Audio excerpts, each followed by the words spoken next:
Good rising, brethren. This is Big Judah coming to you guys from California. Before I begin, give all praise to the Most High Yahweh. Acknowledgement to the earthly mother. Who is wisdom? Who is the Holy Spirit? Acknowledgement to Yahweh Shai. I pray the Most High blesses this lesson this evening, gives us more knowledge and understanding of the events of the past in order to understand events that are currently happening on the earth, so we get a much better understanding of the things that are soon to come on the earth. Brethren, as you can see, the events of the world are progressing more and more. Last night I was hearing about how Russia had closed the northern sea routes in response to NATO pretty much shooting down all of their demands in order to avoid war. And remember, we talked about this over a week ago, talking about astrology, talking about the signs from the December eclipse and how that portended bad things, bad events concerning Russia. Now we're coming towards the end of their year here, and things are ratcheting up once again. And that all coincides with the Israelites gaining more and more knowledge. Well, today we intend to help to continue these events that are happening worldwide. We intend to help these events continue and to pick up the pace and pick up the potency of the events by bringing out more knowledge to our people, giving the Gentiles the opportunity to cleave to our people and learn the truth. Give the world the opportunity to hear the truth, the alternate of the alternate reality, and the ultimate of alternate all the lies they've been fed their whole lives. We're going to get into the fact that these Gentiles came and learned a lot of their history that they have now in our universities, and that they've had some of our books in their colleges. Some of the books that, they've hidden from you, but they've had in their colleges for a very long time. And they've kept this information from you because they didn't want you to put two and two together. There's a book attributed to Moses right before he died. And it's called The Sword of Moses. And actually the title of it is The Sword of Moses, an ancient book of magic. That is the title of the book. If you try to get the first edition, I think that was printed in or made in 1896. I've seen one, and it's $6,500 for like a book that's maybe a little bit around 100 pages. Maybe around 50 some odd pages that you can actually read on your own. Because the other part of it is in like a Hebrew, an Aramaic. It's in another language. So, like Brother Abdullah Seer was showing that other book that was like almost $9,000. If this stuff wasn't important, why were the prices so high? Why are there so few of them? Because they are doing their best to be the roadblocks for you finding your way back to the Father. So yes, Moses has a book attributed to him about magic. Yes, these Gentiles have had this book in their libraries, like in ancient times. We're going to read a little bit about that. Yes, the Gentiles came to the shores over here in the Americas and learned at the colleges and took that information back to their lands. And that's what they use as their ancient history.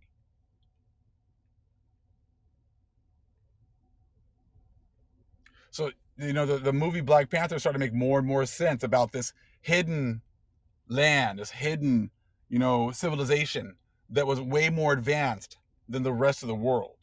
And they did everything to keep the other nations away. The Most High did the most to keep the other nations away. There's more and more truth to that. And a civilization that's more advanced, that has, weapons that, could not be contended with. They have knowledge of things that the other nations don't have. And the world around them pretty much had devolved into chaos. And you see what happens when the true Israelites went under the curses. Before we were under the curses and we were able to be that light, the world was in a much better place, much more harmonious. Once we fell and went into the curses, the whole world has gone into chaos. But now you see how the other nations have taken our history that they learned from us, and they kept it as their own. And see, and this is why they always set up roadblocks for you to read, to study. If you want to hide something from a Negro, put it in a book, because they do everything they can to keep you out of those books, to keep you out of this information. And even they do the same things even to today. But the Most High doesn't need necessarily the books. The Most High is giving us this information. What a lot of times I'm seeing is that the Most High will reveal something to me, and then it'll be confirmed later on in a book that I'll read or something I'll get later on, just to prove that this information that I'm getting isn't from the books, but it's already been downloaded to me, from the Most High. And he just confirms it later on. And it's an absolutely beautiful thing to see how the Spirit is working with our nation. It won't always be a book. It'll be a brother or sister sending me something that'll confirm something the Most High showed me. And I'm sure this happens to many of you as well.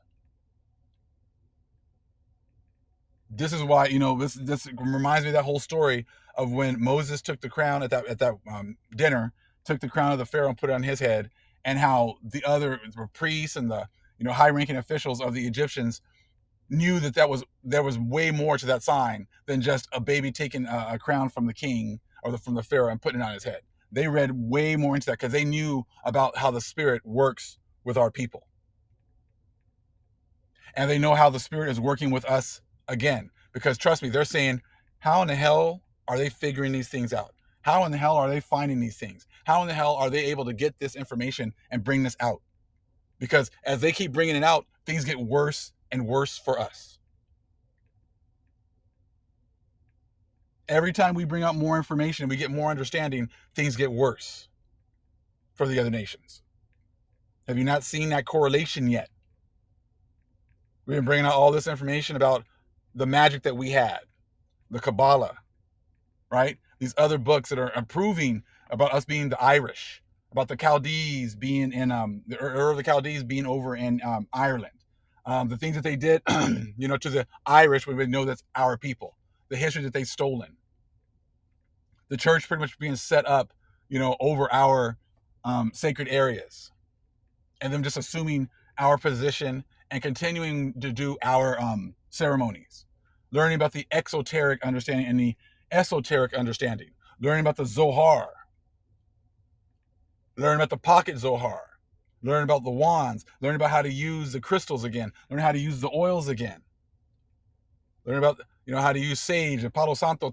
All these things are all coming together, all coming back to them, and trusting the other nations are like, how in the hell, how are they figuring these things out? We've spent trillions of dollars to keep them at the bottom, to keep them from being able to find their power. And they are able to find it anyways. You look at movies like The Return of the Jedi. That's what you're seeing, the return of the Israelites, the return of the chosen people to their power, fighting through all of the obstacles. It's a beautiful movie that the Most High is watching and making to unfold worldwide. As the rest of the world is losing faith in their societies, losing faith in their system, losing faith in their religious systems, we get stronger. But that's the key. Just like I said in Jacob 5 in the last live I did, you have to continue to get stronger. You have to continue to grow. You must grow in knowledge. Let's get it. Let's do some growing right now. This is the book right here talking about the Freemasonry and the ancient gods.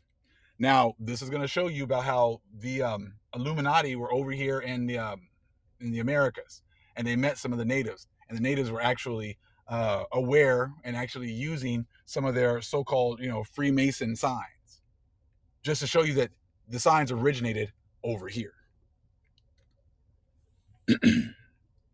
So even today, the Indian population in Central America, untouched by modern Freemasonry, have many signs and actions which remind us of the lodge. Thus, a well-known London Freemason, known to repute at least to almost every Masonic student, told me himself that he had been greeted on the major grip by an Indian while out in Central America. I asked him at once if he were sure the man had not been initiated into one of the Spanish lodges, and his reply was, "I am sure he had not. If he had, he would not have done it, as if it were as it was before strangers." The same form of greeting was also used by the North American Indians, who have likewise the S of FC among certain tribes of the Crow Indians. They have all our 18th degree signs correctly done and use a certain higher degree drinking sign. Similar signs are shown in certain Egyptian papyri. Okay. As the higher degrees will be considered more fully later, America need not detain us long, but enough has been said to show that our craft signs were used in ancient Mexico. The ancient RA right there, like the Star of David, is also found there. It is surrounded by a double circle, divided into 12 segments, 12 tribes right there, corresponding with the 12 signs of the zodiac or the 12 banners of the children of Israel. Within the double triangle, okay, is another circle.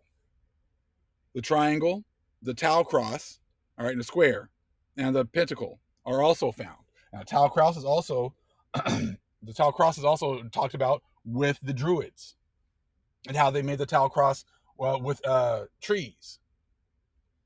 How they found like a beautiful tree that would shave down the branches, and they would put two branches, on the sides of it, and it would look like a cross, and they would call it the Tau cross. So showing another correlation between the Druids and the priests and the people here in the Americas. So see, they've tried to always make it seem as if they're the ones with the secret society. They're the ones that originated the secret societies. That they're the ones that originated these signs. But they were already employed here in what they call ancient America. But over here in the Holy Land, these sacred signs were already in use before they even saw them. And that's how it's been this whole time. So I wanted to show this because they got everything from us. And they want to make it seem as if they are the ancients and they're the ones that came up with it. Just like, the Greeks. The Greeks is the best example because they went and learned from the Egyptians, but they also learned from the Druids. There was a famous Druid priest who was traveling around, and he actually met with Pythagoras. He met with the Greeks. So I'm sure they learned from them as well, but they don't want to tell you that. They're always going to they're going to give their, credit to the Egyptians because they're trying to make sure that they, downplay anything that has to do with the true Israelites. They'll say they learned it from another group of people. They'll say they learned it from another group of Gentiles, but they don't want to admit that they got this stuff from the Israelites. But that's exactly why we're bringing this information out. And that's why the Most High has given us this information to bring out to you now, to give more enlightenment, which is then going to cause more destruction. Because as more light shines from the real people, that darkness, that they've been working behind is no more. And then all the things that they've been doing is out in the open and people can see it. Remember that their fathers have inherited lies. So there's plenty of lies to uncover.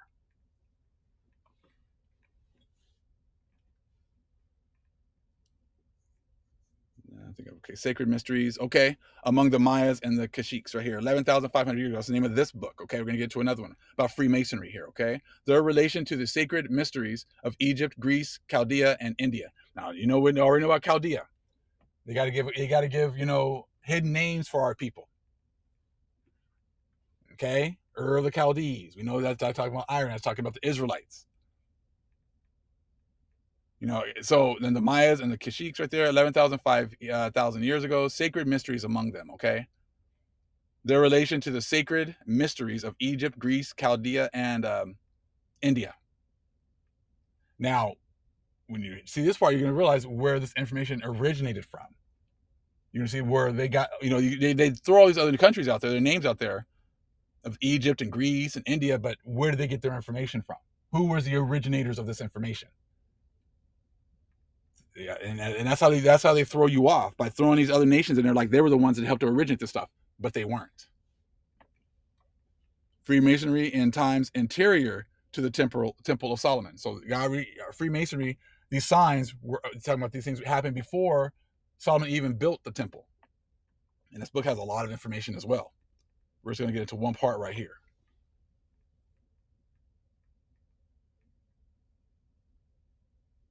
It's talking about Chichen Itza, okay?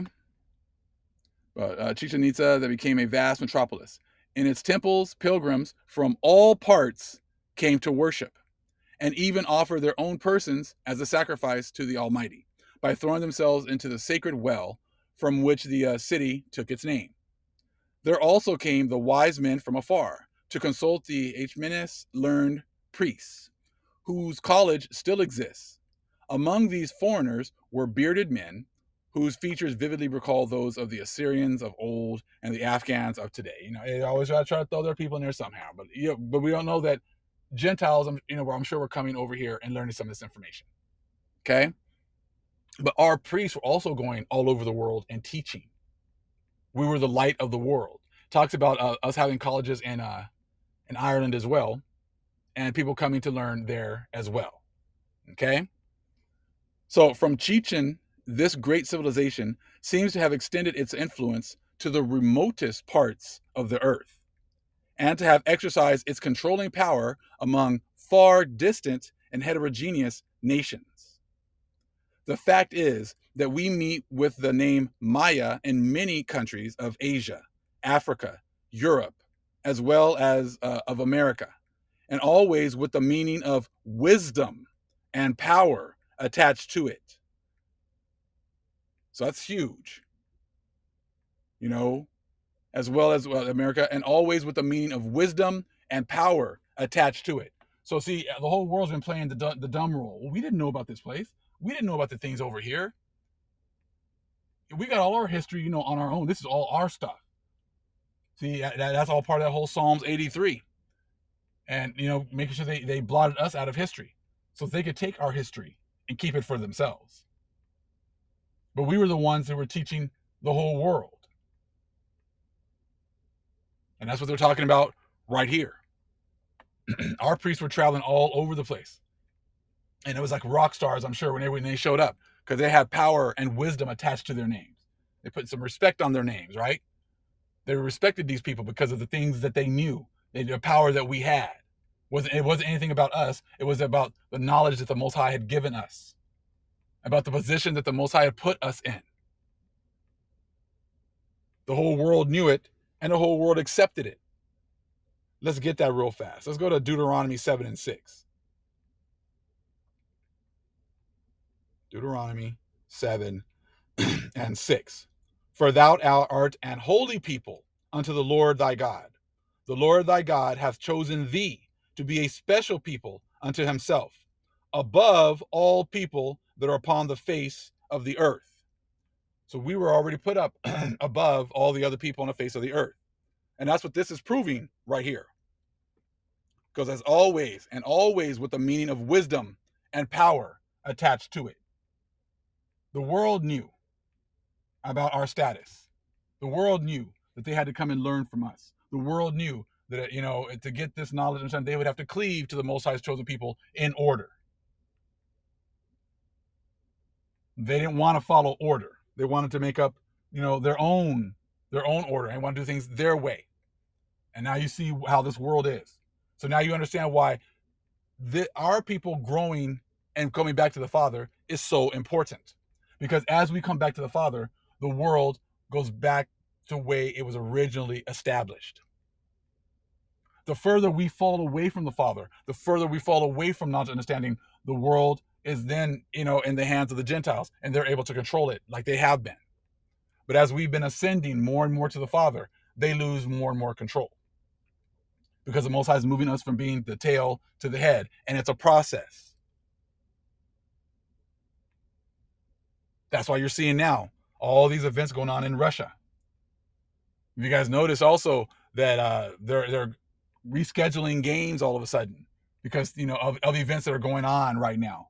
NFL's having to reschedule events because people thought that certain things were over with, and it's time to just go back to how things were, in society before. They thought it was 2019 again. They thought, hey, it's 2019, everything's back to normal. Mosai said, yeah, no, we're going to cancel that. Things are not going back to normal. In fact, things are going to get much worse because my people are now chasing after me. They're coming after me. They're chasing after the Father. They're not letting anything stop them anymore. And as they get closer to me, Mosai said he's going to clear off the other nations off the land. As we grow in strength and we grow in knowledge and understanding, he's going to sweep the other nations off of our lands. And that's what you're seeing. Prophecy being fulfilled. This is why it's so important to continue to grow and get this understanding. So again, the fact is that we meet with the name Maya in many countries of Asia, Africa, Europe, as well as of America, and always with the meaning of wisdom and power attached to it. Wherever we find it, there also are found vestiges of the language, of the customs, of the religion, of the cosmogonical and historical traditions of the people of Mayaks. Many of these traditions have been recorded in the sacred books of various nations and have come to be regarded as the primitive history of mankind. To quote a few instances, the creation of the world according to their conceptions. Okay? Now, they have our history. They have our customs. They have our religion. They've written these things down. These are their historical books. Isn't this not a beautiful way that the Most High has preserved our writings and preserved our information? That's why many of them don't tell you where they get the information from. Oh, this is just ancient history. We don't know where it comes from exactly, but this is just ancient history. Yeah, it's our history.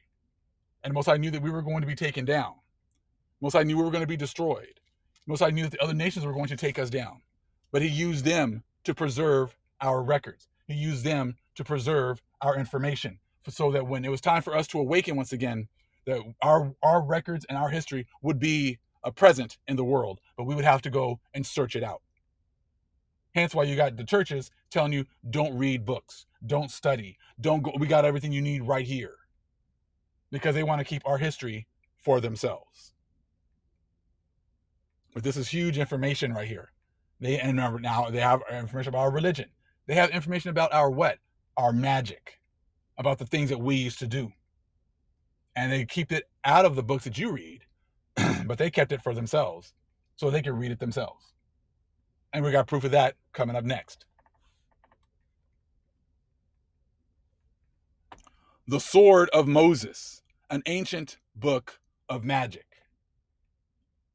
So all you people keep going in there, oh, well, in the Bible it says, don't do this and witchcraft and this and that.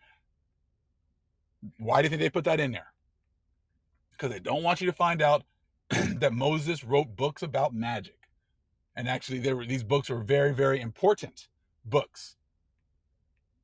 That, trust me, many of these people probably, they might get their hands on it, but they aren't going to be able to use it the way we can.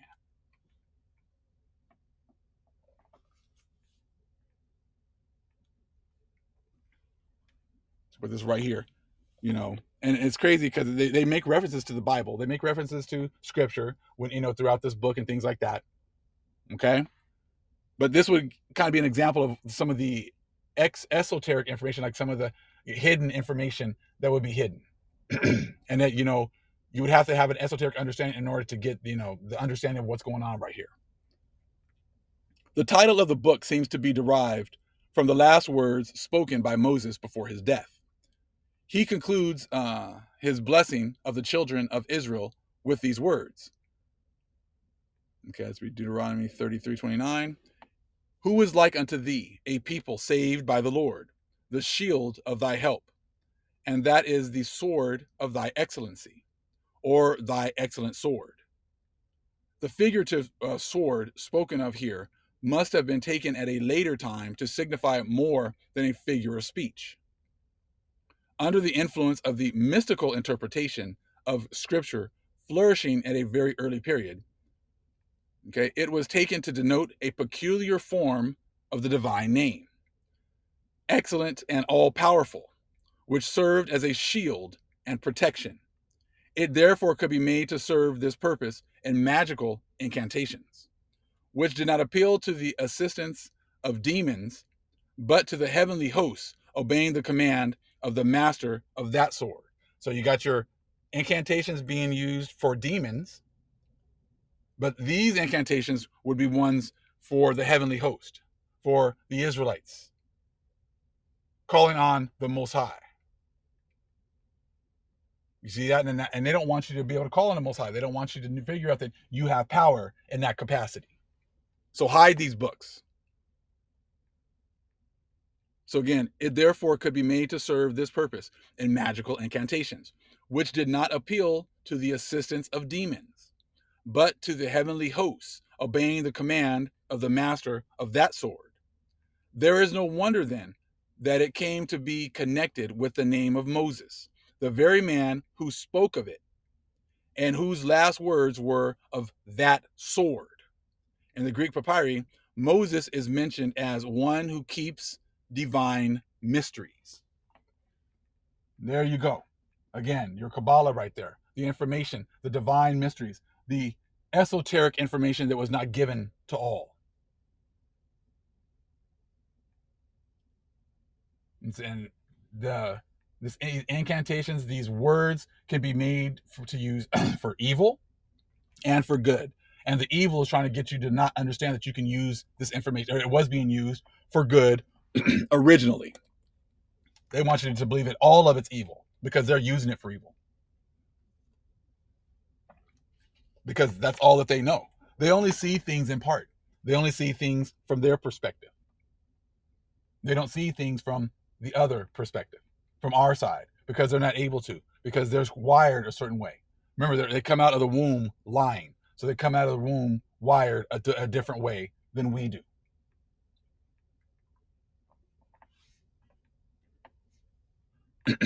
Now, this is another example of what's going on right here, okay?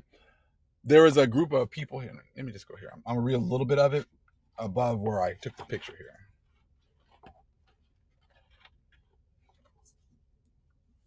Let's see.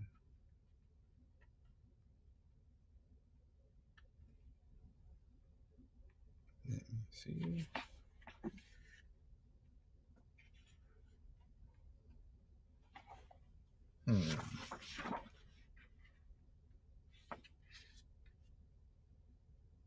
Okay. Well, let's see. I'm trying to see which I want to read first.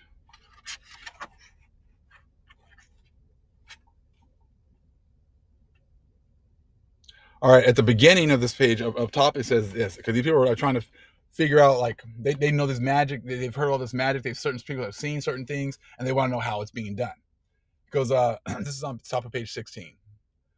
They ask first what it is about the ineffable name and other similar mysterious names of angels, through the means of which people can make themselves invisible, or tie the hand of robbers, as they had heard from pious men from Palestine and Byzantium, that if written upon leaves of reeds, papyri, or of olive trees, and thrown in the face of robbers, would produce that effect. And if written on a potsherd and thrown into the sea, calms it, or placed upon a corpse, quickens it to life. And further, that it shortens the way so that the man can travel immense distances in no time. They have also books with these terrible, awe-inspiring names, and with the seals of those celestial powers, of which they are terrified, as they know that the use of these mysterious names without due and careful preparation brings with it calamity and premature death.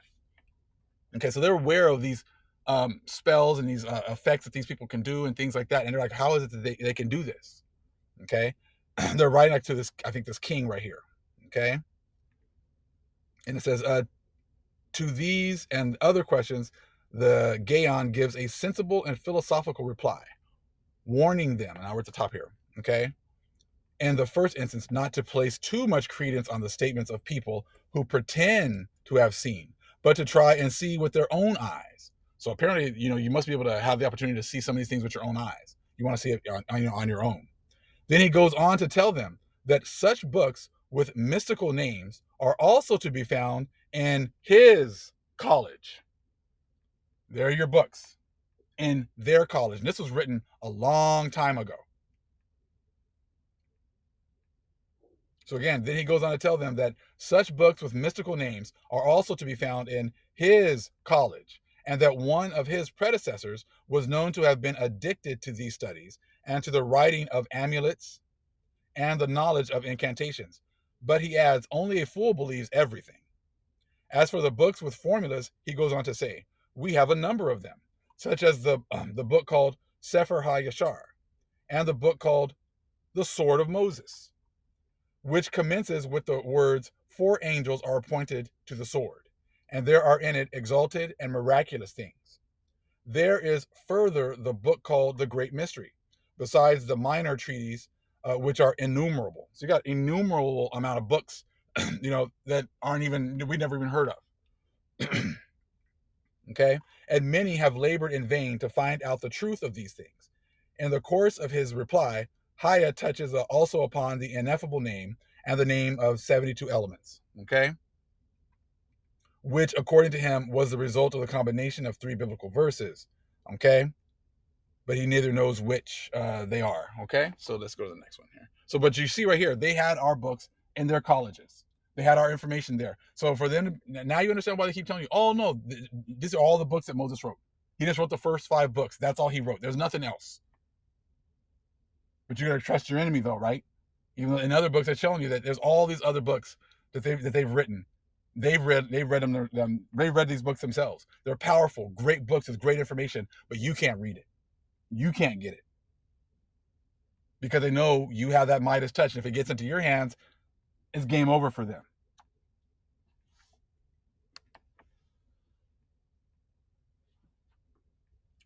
So I'm continuing here a little bit more here.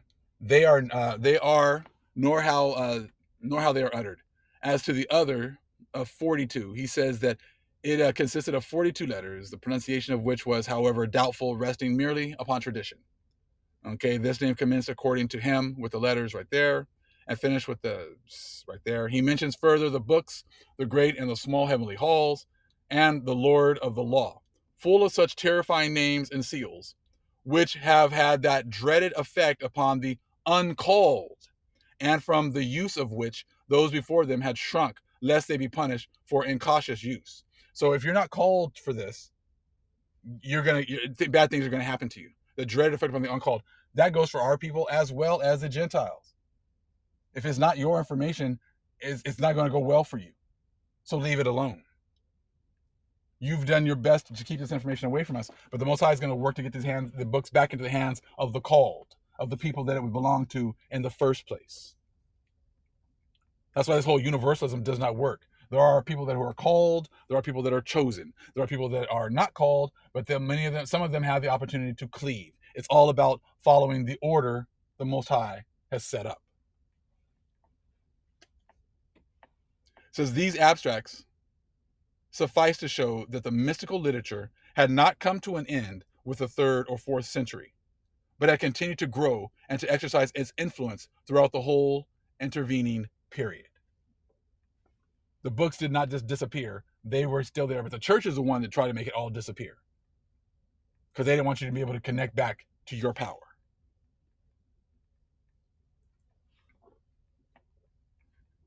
A powerful and wise people, they've tried to erase from history, but the Most High is raising them back up.